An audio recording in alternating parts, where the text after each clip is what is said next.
Invitée ce 17 mars 2024 par Michel Drucker sur le plateau de Vivement Dimanche, Nathalie Serrault s'est confiée sur son regretté papa, Michel Serrault.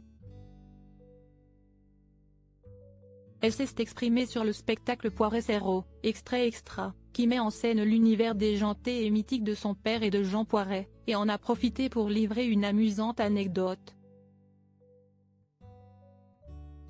Ce 17 mars 2024, Michel Drucker était de retour avec un nouveau numéro inédit de Vivement Dimanche sur France 3.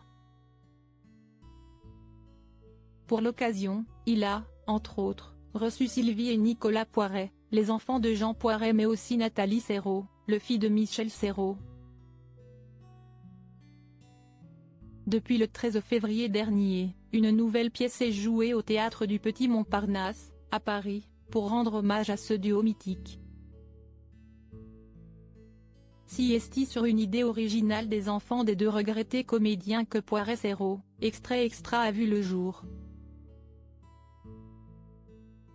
Pour incarner les personnages imaginés par Jean Poiret et Michel Serrault, ce sont les acteurs François Berléand et Nicolas Briançon qui ont été choisis.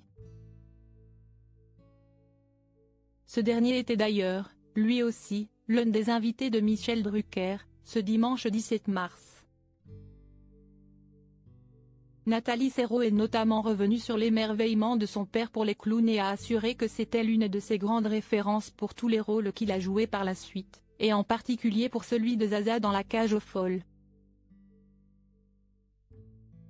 Il a pris la trompette en allant au cirque Medrano à l'époque, s'est-elle souvenue.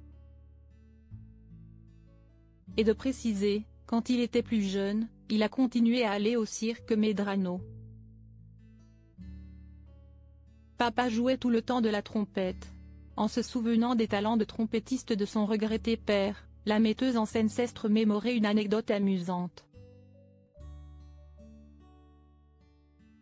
On habitait une maison à Neuilly et il se mettait au dernier étage dans son bureau, sur le balcon, et il mettait une fanfare américaine où il mettait un disque super fort et il se mettait au balcon et il jouait, a-t-elle raconté le sourire aux lèvres. De précieux souvenirs et de conclure, ça résonnait dans tout le boulevard. Voilà, c'était sympa. Une habitude qui a dû agacer plus d'un voisin. De passage dans C'est à vous, en mai 2023, Nathalie Serrault avait également raconté quelques anecdotes touchantes au sujet de l'acteur. On allait faire les courses, on allait chez le boucher ou chez le fromager, puis il voyait une dame un peu rigolote, et il me donnait des petits coups de coude. Je savais qu'un jour, dans un rôle, il allait prendre quelque chose de cette dame qu'il avait croisée, avait-elle confié face à Anne-Elisabeth Lemoine. La fille de Michel Serrault avait aussi parlé de l'importance du travail de son père.